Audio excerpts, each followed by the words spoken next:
Welcome, everyone. What are the benefits of traditional publishing? We hear so much about self-publishing these days. Let's get back to traditional publishing. That is exactly today's topic on the Queens.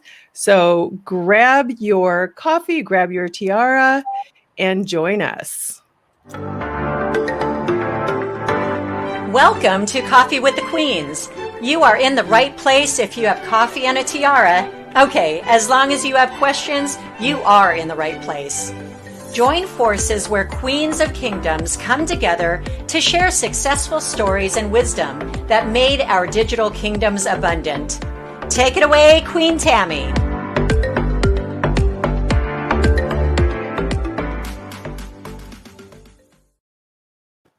Hello, Queens. Everyone doing great?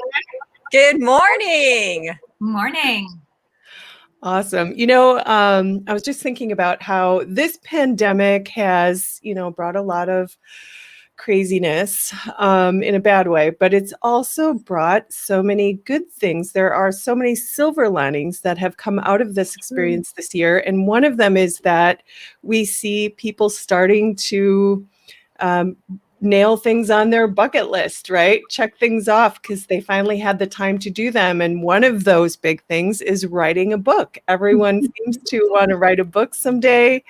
And so we see more and more of that. So today we're going to talk about, there's so many differences between self-publishing and traditional publishing, and what's the difference and what is that all about? So we're going to discuss that today. I'd love to start with you ladies. Have you written a book? Have you thought about writing a book? Where are you in the process? I've actually written about 5 books, and 2 of them have been published, but not from me. It was through school. But then I'm actually just sitting on my other ones. I don't know what to do now. So you have a book and you don't know what to do with it. Mm-hmm. Well, I you see that. And there's so much to writing a book. I mean, I wrote, I published one of my own. I'm in 3 compilation books, and actually 4 if you include a recipe book, and not our recipe book. Actually, for a charity. But so that would be 4 in that case. But I always encourage my clients that are thinking about writing a book to write it, because number one, it's a great sense of accomplishment when you finish it. It's like totally a time of celebration because it's like birthing a child. It takes a lot to be able to put everything down and get it done. But other than that, it really is something that can boost your credibility greatly. So if somebody's looking to bring you in as a speaker or a coach or a trainer, and you can say, hey, I will contribute my book. James Malinchak told me that when he would come to speak to groups, he would say, I will charge you this amount of money, but in that amount of money, just for me to speak, I'm going to give you my books. And that would get people so excited because there's such value in that, and they get to take a piece of the presenter home. And some people say it's a great calling card, but I think for me, I'm really looking forward to putting together my next one. I have it in pieces right now, but I really want to do it again, because once you write one book, I mean, so how you know this? Don't you think you can do better the next time? It's definitely. I have to do another one because that was great. Right. So I'm sitting like you. I'm sitting with these pieces, and I think it's a great opportunity to start to think about how I'm going to market that, because I didn't market my first one at all. I only used it for my clients and for my speaking engagements. I did not market it. And I think that the next time around, I want to do that. And I don't know much about that. That's interesting. I'm in the same boat as you, Sandra, where, I did publish a book, but I just used it when I went to speak at events, about Amazon, how Amazon can grow your business. So, and we're sort of in round 2.0 of that book, because everything continues to change, and obviously we can do better the second time around. So I'm with you. I'm really right there about marketing it, the proper way to launch it. Do we need a publisher? Should we self-publish? All those questions. So I'm really glad we're going to be talking about this topic today. How about you, Kath? Right. So I have actually self-published by myself 3 books that are all on Amazon. And I'm in the self-education business. I teach people how to die smart, how to protect their legacy, what we're talking about. And this is my book. It's actually published on Amazon. And what I found is this was interesting. One day, I was sitting on an airplane back when, we flew, and back when you had a lot of free airline miles and you could upgrade for free. And I was in first class, and sitting next to me was a lady reading my book. This is a true story. I almost That's amazing. That'd be the best stroke ever. It's like it's true. It's true. And she said, I said to her, I wrote that book. And she said, you did? I mean, it was like, and then we just had this great conversation, and I answered some of the questions that she had. And That's awesome. Yeah, it really was. But I think the real challenge is, I'm like you. Then the challenge is, how do you market these books? And for me, it turned out to be an interesting journey. And what I found is, because I could take my content and I could niche it into other books. And in my case, I wrote 2 other books. I actually helped 2 other people write and publish their book on Amazon, because back at those days we were CreateSpace and we could figure this stuff out. But I also learned that back to marketing, I took one of my book and I repositioned it in the Keep Your Home Out of Probate business. And I took that book and I actually did a joint venture with a real estate company. And so this is all about deciding how, writing the book was the easy part. Then the question was, how do you get this book to market? So in my case, that's what I did. So we actually took that book and we created like a little sub piece of it. And that also, and I had more success with marketing the book that way than on Amazon. But I'm totally, this year, my objective, my goals this year, bestseller on Amazon. And I have big numbers in my revenue goal for 3 books that are going on Amazon in January. Well, that's Yay. all our objectives, right? This coming year, for sure. Yeah, for sure. Definitely. And mine are in final editing. So great. But I have learned again the value of marketing and all those things. It's great to say you want to write a book, but then I think the other thing, that I've learned is, why do people want to write a book? I had Tam, you remember the person we worked with, and his only goal in writing his book was to get credibility for a piece of art that he inherited, that it was real, that it was not a fake. And he wrote a book that was his specific purpose for writing that book. And it worked. Mm-hmm. He didn't care if anybody ever wrote he didn't care about selling the book. He only cared about the credibility that the book brought the art. There are so many reasons. Why are you writing a book? So Right. There's so many reasons credibility. Yeah. Very, very true. And we're going to learn a little bit about, I think today is going to be a great opportunity for us to learn about that marketing that we talked about, because our guest today, this is her niche, so to speak. So she's going to talk to us today about that. So Susan Friedman is a certified speaking professional. She's a well-respected niche marketing expert who is on a mission to wipe out sameness and add vitality and differentiation to your author marketing. It sounds like she makes us stand out, which is what we're looking for. For over 25 years through her company, Aviva Publishing, she's coached over 400 nonfiction authors to use their books to become the recognized and trusted authority in their field. She's appeared on a variety of radio and TV talk shows and hosts the award-winning podcast, Book Marketing Mentors. So write that one down in your notebooks for today. Make sure we follow her there. From being chased by an elephant to hugging a tiger, from teaching yoga to being rescued by the National Guard, enjoying 3 grandchildren and traveling with her life partner of 50 years, she leads a full and exciting life. So we appreciate, Susan, you coming and spending a bit of your full and exciting life here with us at Coffee with the Queens. Welcome. Hey, Susan. I'm so excited. I really am to be here. So Yeah. wonderful. And I went out, got myself a crown. So It's I'm working with everybody. Now, Susan, when she was actually reading your bio there, your introduction, the end paragraph, that's like 20 books right there. Absolutely. I know, It really right? is. The elephant, the tiger. I'm like, Wow. with the questions today. I love animals. Can you tell? Yes. You're in good company. We all agree. You're Yes. in Now, good Susan, company. how did you actually get into this realm anyways in the first place? Really interesting. It was totally by accident. And I was in a niche market, the trade show industry, where publishers weren't very crazy about publishing trade show books. So it was suggested that I self-publish. And I was like, wow. And this was 25 years ago. And I listened to all your stories. And Kathy, yes, I know exactly what you're talking about. And I was like, okay, I'll self-publish my own books. And One day, a coach came to me, a writing coach, and said, "Would you publish my book?" And I was like, I'd never thought about that before. And so lo and behold, I said, well, why not? And 400 titles later, I'm publishing people's books for them. So yes, a hybrid publisher, sort of that middleman or middle person, middle queen between being a traditional publisher and doing the whole thing yourself, the self-publishing.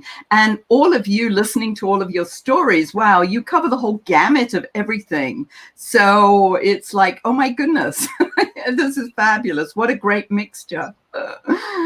Well, you know, I have actually a book in my head. I've had it, the title for over, 30, 40 years now. And The Life and Times of a Belly Dancer. The names have been changed to protect the guilty. I love it. And you should do it. And so, Haley, you know, I know it's always so hard. People think, oh, we've got to sit down and just write this.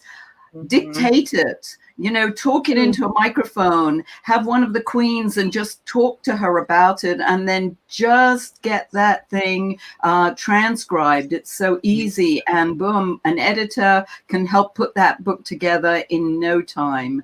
It really takes the hardship out of sitting down and writing, and not very many people just like to just sit and write. So get it done. Right. Absolutely. Yeah. Great story. Great travel, by the way, as well. Yes. Thank you. Thank you. I'm excited. So now, oh, I'm sorry. Go ahead, Sandra. No, go ahead. Go ahead, Saya. So now that somebody has written a book, now I have a couple of friends that reached out to me and said, oh my God, I need to watch this because I just wrote a book and now what do? I don't know. So what do they do? They go to you first, Susan, right? Absolutely. First stop, Aviva Publishing. Come and see me. Come and talk to me at least and find out the different, you know, the way we do it. It's a little different from most hybrids. But I think the first thing to consider is, what do you want the book to do for you? And that's one of the first questions that I ask authors who come to me, because that will depend too a lot of how, you know, the route that you take with the book. You know, many of you said, you know, it's that credibility factor, the fact that everybody and his uncle and aunt now, if they want to do any kind of speaking, coaching, training, there's sort of this expectation that you're already an author and that you've got a book to show people. So I love that. Yes, Sandra, yes. We had talked before we got you on the show here a little bit, and I said, do you think that it's time for us to acknowledge the fact that any idea of, I'm going to write a book and that's going to make me famous and I can sit back and eat bonbons the rest of my life, that's kind of gone, right? It's not so common as it was all those years ago that you have a great idea and a publisher will pay you to publish that book. I think it's really important. I think there are still some people that think that that's going to happen. What's the reality there? Well, it's more than some. It's a lot, unfortunately. I don't have exact numbers, but that's one of the rookie mistakes that I talk about in my author marketing, is the fact that thinking that your book is, just because you've written it and published it, whether it's self-published, hybrid published, traditionally published, that you're going to get rich and famous. And that's a myth. I mean, it's just not necessarily going to happen. If you have a name already out there in the marketplace, if you're established, if you're famous and people have heard of you, yes, you've got obviously a much greater chance, but then you're already famous. As a first-time author, most traditional publishers will not look at you. Either, you know, unless, of course, you come to them with this most incredible marketing platform, like a marketing plan already set out for them, that you're going to be able to sell 10,000 copies. They just have to sort of publish it and print it and get it out there, and you'll do the rest, because that expectation is really out there, that the traditional publishers really, really, really want you to be able to help market it. They're not going to do it. Or they're going to do a minimal amount for you. Right. One of the things I found this year, I helped my daughter publish a book, and she used to teach people how to make pies. And so we decided to niche her book into, on Amazon, a category called vegan pie crust. and it was working until this year. And this year, all of a sudden, the competition for advertising for that keyword it went way up. More people are baking this year. All of a sudden, everybody knew that, and so they were buying our keywords. And so we used to show up in the Amazon results. Now it's like you have to pay to be found even on Amazon, which is back to the whole, once you write the book, how do people find you? Keto is a good one, by the way. It's a good niche it down even further to keto. Yeah, it was working until everybody wanted to bake pies and everybody wanted to sell their pie book. It was really an interesting thing to watch this year. So and you hit on a very important point, and that is the categorization of the book. Especially so many people want to become Amazon bestsellers, and the best way to do that is literally find a category that there are very few other people in that category. And a vegan cooking is exactly, one of those. That's a really good point that I'd love to expand upon a little bit so people understand. I'm a big Amazon seller, and when we rank a product, that's exactly what we do. We reverse engineer what people are looking for using the longest possible keyword possible. And then we find the category that's the least competitive category. And that's where we position that product. So it's the same with books, Totally. all based on SEO, what people are looking for, and then finding the least competitive space to absolutely. That's my philosophy all along, is how can you zag when everybody is zigging? It's like you want to stand out from the crowd, you want to do something different. And that's, I think, another big mistake that people are making. They're just thinking, we'll post the book on Amazon, and they're not paying attention to those keywords that are so important in those searches, and then where other people aren't. You don't want to go into a leadership or sales or self-development or self-improvement, because there are a zillion other people in that same space and some very big names. You don't want to be up against those. So the more you can niche it down, and a lot of authors don't realize that you've got up to 10 categories that you could be in. People only think it's 5. It's actually 10. Wow. Can I ask you a question, Susan, please? So many people think about the difference between self-publishing versus traditional. Can you highlight what some of those differences are, or what the pitfalls are in either case? Well, first of all, as I said, as a first-time author, getting a traditional publisher, unless you've got some incredible story, something that is so different that's going to stand out, is going to be a tough just to get there to start with. And then even getting money up front, people think, oh, they're going to pay me to do this. Those fees are coming down considerably. I mean, it used to be 7 figures, then it was 6 figures. Now you're lucky if it's 3 or 4 figures that you would get in advance. So yes, that's the reality. The other thing is that if you want to make money with your book, you're not going to do it through traditional publishing, because you'll get a few dollars, if that, per book. Whereas if you publish it yourself, when I talk to my authors, it's like it'll cost them maybe $4, $5, $6. If it's a hardback cover, it might be $8, $10 per unit. And then you can sell it for $24.95, $29.95. Those are usually the 2 points. And the rest of the money is yours. Unless, of course, you're going to put it in bookstores or Amazon or, some other means that who's going to take a percentage.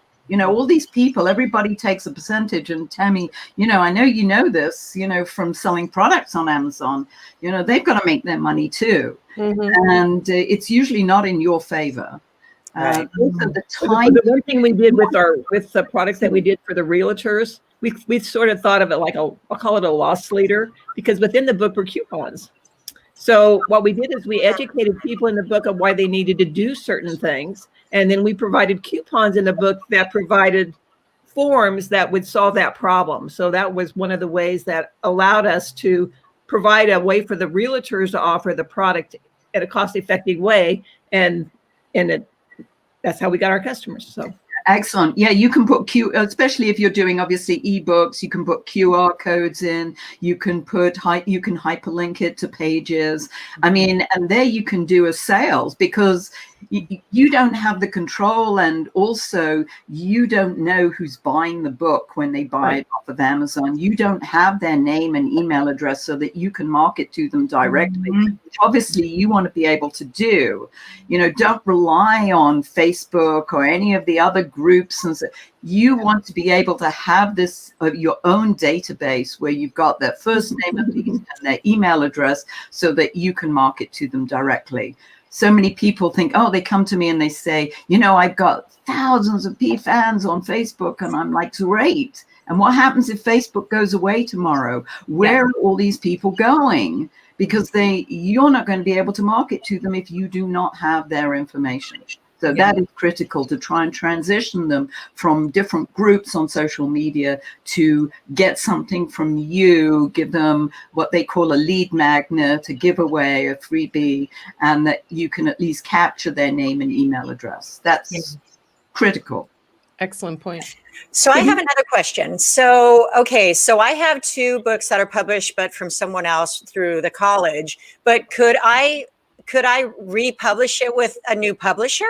Could that happen? Depends who owns it, Sohaila. So you would have to find out from the people who published it before if you have the rights to that material. Mm-hmm. So for instance, well, I wrote it, so it is my material. Yeah. Yes. But because they published it, what rights do they have over it? So just check with them.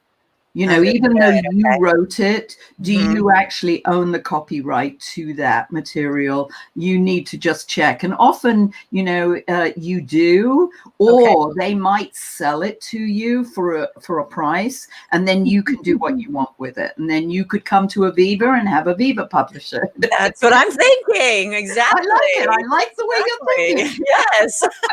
Now, I also have a question. So I'm a dancer. I'm a professional belly dance artist. And in my books, I have a lot of pictures. So does that hinder anything when you're publishing? Well, it's going to cost. It's going to put up the cost of printing it. If you're going to print it, it will put the cost up a little bit. But then you've always got, you know, the print on demand.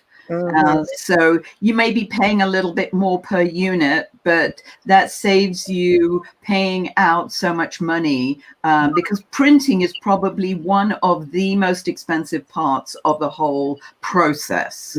Is that printing cost, because that can get expensive. Yeah. Well, my books are like $65 because they're like this thick. They're workbooks, right? Yeah. And that's, if you're using it that way, then you can demand that kind of money. And the more specialized you are in a niche market, which you are in, obviously, then the more you can charge, because you know, you're one of a few games in town, so to speak, and maybe you might be the only game in town. And when you are in that situation, you're in a very powerful position to basically name your price. Wow. So you could, there's nobody else doing it. You could put $100 on that. You know, if people want your material, they are going to buy it. Right. Yeah. Very good. Yeah. Oh, wow. Okay. my mind is like ding, ding, ding, ding, ding. Yeah, I know. Yeah, we did the same thing. So the new book that we're working on is called How to Avoid Probate. And we're taking the same concept, that what you really want is our workbooks, because the workbooks are the real valuable part. I mean, you can do so much by reading, but in the end, you have to have some process that gives you a way to implement what we just taught you. So, Absolutely. And that's one of the things that I often encourage authors, if they've got the kind of book that they want to use in a course, that they could make it a prerequisite or turn what they have into a workbook. So you've got the two working side by side. You know, sometimes people don't like writing in books. So, but a workbook is meant to be written in. So Right. there's a whole different mentality towards that. Is there not also more of a perceived value on the purchaser, that they're getting something more than just the book? Yes. Yes. Absolutely. Absolutely. And again, you can charge more. And if you know, the more elite it is in this marketplace, then the higher price you can put on it. I mean, just think about textbooks. When you go to university and you've got to buy textbooks, why are textbooks so expensive? They are. You know, you're paying $30, $40, $50, $60, sometimes more if they're medical books, for instance.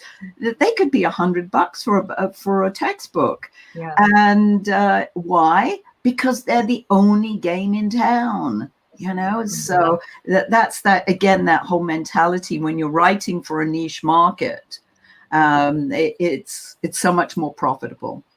Now, Susan, if there is an author out there right now who is putting together a book, maybe it's in pieces, maybe it's on napkins, and they are writing it right now, does it help to think with the end in mind as they're writing it? Should they be considering what their niche is as they're putting the book together? Absolutely. That'll save so much time and energy, because then you're writing it for that person. I'm not crazy about the word avatar, but that one person that who you should be writing that book for. So if for instance, Sandra, you were thinking that Tammy was your ideal prospect for this book, you would be writing it for Tammy. Now, you know, there may be other Tammys out there, because with her interests and, you know, with her direction, but you're thinking of Tammy all the time as you're writing this book. So yes. It's so interesting, because that's essentially how I train people to get used to speaking through the camera lens to their clients and customers and their target audience. Because I do exactly that. Exactly. It's the same process. To one person. And that makes the sound of the voice, I guess, of the book also much more intimate too. Exactly. Exactly. You know, often, Sandra, people come to me and one of the first things I say to them is, who's this book for? Oh, well, it's a universal message. It's for everyone. And I'm like, and your plan for marketing to everyone is, you know, not even Procter & Gamble can do that. They don't even try that. I mean, one of the best companies out there in terms of niche marketing, I would say, is Nike. You know, you think of Nike and how they've differentiated all the different sports, and they've got that niche in those different sports. You know, so they are brilliant marketers. They've thought it through much better than a lot of other different companies. You know, I love that you pointed out too, Nike, because as you said, you can be in several different categories. So Nike is, overall, we have an idea, yes, it's sports, but they can be very big in tennis, very big in basketball, football, whatever, like running. And each one of those can be a separate niche. Exactly. So if I'm interested in tennis and I see that, you know, swoosh logo when I'm watching Wimbledon or, you know, one of the finals, then, you know, it's like, oh yeah, I want to wear that. So I'm going to go and buy that. But it's because I'm thinking tennis. I'm not thinking baseball or basketball or, you know, any other sport. So yeah. Very clean. Well, I'm so glad we talked a lot about niches. And in fact, you have a free giveaway for people. I do. Yes. And that is 10 questions to find your niche, because I know that many people don't know what their niche is, and it's a way to help them and to get them started thinking maybe slightly differently about how to approach this. And so, yes. And of course, I would love your viewers to see my best-selling book and even buy it, Riches and Niches, How to Make It Big in a Small Market. I don't know if the camera can see that well. There you go. Yes. So if you want to go in another direction to everyone else, it's all about niche marketing. And just as, Kathy and some of the other conversations and Sahila we were talking about, those are great niche markets. So just do you also? If I sort of read some of the stuff that I see that on Amazon today, the other types of, I'll call them books, that seem to be selling like crazy are like coloring books and puzzle books. Is that part of what you consider a book? Just out of curiosity, or is that I've had people do coloring books, but I'll tell you what, they were doing it for a specific market. So I had one lady who was working with a winery in California. And so she put together a coloring book specifically for that winery. And she asked me whether we'd publish it. And I was like, why not? Why not? Why not? Wine. Why not? Is it part of a sobriety I like that. Part of a sobriety test that if you stay within the lines, you're allowed to get in your car and drive home. Right. Love it. Maybe we can be their marketing arm. Who knows? So yeah, exactly. It's that fun. I tell you another thing. I've got a gentleman who's written a book for children. And it's about fishing, and he was looking for a niche market. And I said, why not go after the fishing industry and offer your book to people who sell fishing equipment, especially for children, because it's a children's book, Going Fishing with Dad. And he never even thought about it, because when we were talking niche markets, he was thinking, who's going to buy this book? Who's going to buy this book? Because I'm all in favor of selling books in multiple copies rather than the onesies and twosies. And I think Kathy can attest to this, because the fact is, if you're writing for a niche market with a book, offering it, they're going to buy it. They're going to use it maybe as a giveaway. I sold nearly 500,000 books that way, by selling it to a niche market, to a company who used my book as a giveaway. That's what the realtors did with me. They gave this book away to their clients. And I got really lucky. For the realtors in California, their magic dollar amount that they give away without any tax issues was $25. That number fit perfect into my budget because of the upsells I had. So it was a perfect marriage. So. And if you self-publish, you can play with the amount. Right. How much it costs them, and you can customize it for them. Or the president can write a little note, a letter in the front of the book. I mean, they're all. We did. That's exactly what we did. And we also allowed a way that they could log on to the website, and their agents could personalize the gift. So they can log in and say a gift from this particular agent, and then it was published. That's the beauty of digital. That is the beauty of digital. You have. From my perspective, it just offered huge new opportunities to figure out how to provide value from the content we offered, hopefully. Absolutely. And that's the beauty of a niche market, because you can you can start thinking very differently about what you're offering and to whom you're offering it. And it's not about selling to, every Tom, Dick, and Harry, because most people have never heard of me and my books, in the trade show arena, because they're not in that market. But people who are in the trade show market now, I'm not in that market anymore. But when I was, I was there for 25 years, and I was the most published person because I was one of the only few people publishing in that industry. So we have a few things that are coming up in the chat. So, and I think I understand. Abigail had a question. I had a little trouble writing it so that we could figure out exactly what the question was. But it's a little maybe off the niche we're having. However, you do work directly with authors, and so you may have some advice here. She says that her husband has been writing a Christian book and never seems to finish it. Stopping him from finishing the book. So what is your advice to somebody that is maybe at that point? What would you say? I would say record it. Just talk it. Have a conversation with somebody about the subject. Just record it into, any kind of recording device, and then just get it transcribed and give it to an editor to work with. I think too many people, and I, know this very well. I'm a perfectionist. And you're trying to write it so perfectly the first time around. And that's absolutely not the way to do it. I mean, if we talk to Hemingway, they call it this rough draft in the beginning, and people are so frightened to do that. They feel they've got to write it perfectly the first time around. And I did for so many years. And now I just throw words on a page and then go in and start wordsmithing it and play with it. And so just get it done, get it recorded, get it done. So Tammy, remember that product we had, because we sort of did the same thing with the Zonfact. Was it called Rev?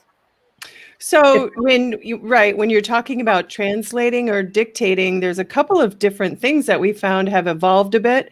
So even a couple of years ago, I used Rev.com. I did a speaking presentation, did Rev.com. It was about an hour and 20-minute presentation. And I think it cost maybe $70, to get that transcribed. The other way we have found, there's another brand new software service that is actually much more cost effective, and we'll get a link for that and we'll put it in our chat here. But that's what I've been doing for when we edit our videos, even to get a transcription done, so I know where to do the paper edits for our final editing piece, where to find where we said a thing in our videos as well. And then there's also just the Google. I mean, you can speak into your phone, right into a Google Doc, and it will transcribe as you're talking. So if you're on the creation stage, that would be a great idea too. Yeah, I'd love to know about the software, because I I use Rev.com, for my podcasts. I transcribe or have the interview transcribed. But I'm always looking for cost-effective and good resources for that. There is a software out there called Otter, OTTER.ai. So if you wanted to put that in the chat, Otter. Oh, don't know what's happening with my words today. OTTER.ai. And that is a software that you can purchase, and they do a pretty good job about that. We hope that helps our question asker, was Abigail. Thank you. Yes. That's great information. And so Haley, you've got your team in here just really pushing you to get your books transcribed into Spanish, to write your books, and Yes. which is great. And how difficult is it, Susan, if you have a book that, say you published a book and somebody wants to take that book and put it in a different language? How does that work? So having a good translator, and you want a native translating. So yes, and I've had several authors do that. Spanish is obviously a very popular language, and they often find the translators themselves. And we don't actually have anybody to do that, but I do highly recommend it. And the Latino market, by the way, is a huge market. It's a growing market, and books in Spanish are very, very popular. So you could be a top seller with your book in Spanish, even if it doesn't go anywhere in English. So absolutely. I've got another lady who had her book translated into Korean, because that was her background, and the book was about the Korean environment, Korean culture. Then I've got another one who had it translated into Japanese, because it was all about the samurai. And so yes, so we've had a number of different translations, and I really encourage my authors, if it's the right fit, not to do it just for the sake of doing it, but if there's a fit for another culture, to absolutely do that. I've got one lady who's a Filipino, and she wants it translated into Tagalog. So yeah. Wow. And we also found the one author that I helped write a book. We also found that he had a huge English speaking audience outside of the U.S. And his particular book fit that niche. So we found them in India. And again, we could Google it and find this out, but we found a large English speaking audience for his book outside of the U.S. Yes. So, absolutely. And you could, as I say, you could be very popular in another country, and even if it isn't translated. And I have a colleague who became famous in Japan with her books because it fit that market, and she wasn't that well known over here, but over there they thought she was an idol, you know. Right. I mean, Well, thank you, Susan. We so appreciate you've given us some really great information. good. I'm so pleased. I'm glad we could answer some of the questions as well. We're going to put your and then we gave the text for your free offer a little earlier in the show. There we go. Look how good Tammy just whips that up there like it's not. Excellent. So there's how you get your free gift. And again, thank you. It's been really, really awesome. I think we've all had a little fire. Well, at least a few of us that have the book sitting here have a little fire now underneath us to get this done. Excellent. It's possible. So we'll be reaching out to you probably. yeah. Anybody I can help with, and even just to have a conversation, whether you publish with Aviva or not. I just love talking to you and making sure that you're going in the right direction with what you do. Whether we're the right fit or not, it doesn't matter. I'm happy to do that. So thank you all, ladies. You're fabulous, and keep doing what you're doing. This is great. Well, have a merry whatever's coming up. Hopefully you have family or somebody you can be in your right little joy bubble. And Yes. Yep. My partner of 50 years. He's here. Very sweet. cool. Enjoy. Wonderful. Thank you, everyone. Thank you Thank so you much. so Happy much. holidays to you all. same Thank to you. Happy holidays Thank to you. you. Happy holidays. We Well, that have a Step away. oops. Yes, Step yes. away. Okay. We have a well, I don't know about you, but I think Abigail has been very conversational today. Yes. So Abigail, we are going to be sending you a free gift, which is an amazing, empowering book, which can help you and your husband finish this little book by empowering Sohela, ebook. right? Yeah, empowering ebook. It's an empowering ebook. So we'll get that over to you. Abigail, message us your email address and we'll get that right over to you. I have her info. Hi, Oh, Abigail. do Congratulations. Yeah, she's a friend of mine. Okay, great. Awesome. So That's fantastic. we have a quote for this. We do. And today's quote is appropriate for today, I thought. And it is from Carl Sagan. And it is one glance at a book and you hear the voice of another person, perhaps someone dead for 1,000 years. To read is to voyage through time. That's These are a nice. mystical feeling, you know. Right? Takes away. It does. That's great. So I guess it's time for us to say goodbye, everybody. We want to thank you so much for being here, for your comments. If you are watching this afterwards, thanks for joining us. If you couldn't be with us live, we appreciate you watching. And if you do like this content and we've been able to serve you in any way, or you know somebody that could benefit from it, please share, like, subscribe to our YouTube channel, The Digital Duchess. And don't forget to find us on Facebook as well. If you want to register for future shows, go to coffeewiththequeens.com. That is also where you're going to find links to all the resources for our guests, including Susan, who is here with us today. So thank you guys so much. And we are about to sign out for right now, but make sure that you join us next week. We'd love to have you. We're wrapping up. Bye. Bye. Bye, everyone. Bye, everyone.